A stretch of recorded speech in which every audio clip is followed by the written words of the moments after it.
Welcome to Kenton's videos. Enjoy the video. You begin by confirming prerequisites. Make sure both machines are on the same network and you're signed into Windows 11 with admin rights. Once done, enable network discovery and file and printer sharing on the Windows 10 host so it can advertise printers. Next, locate the printer in Settings devices on the Windows 10 PC and share it with a clear, simple share name. This lets Windows 11 find it.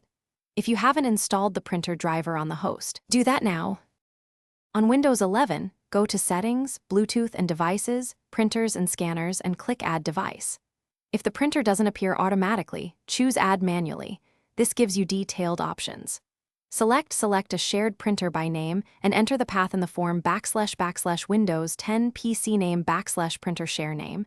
You can also use the host IP like / 192, 168, 145 / printer share.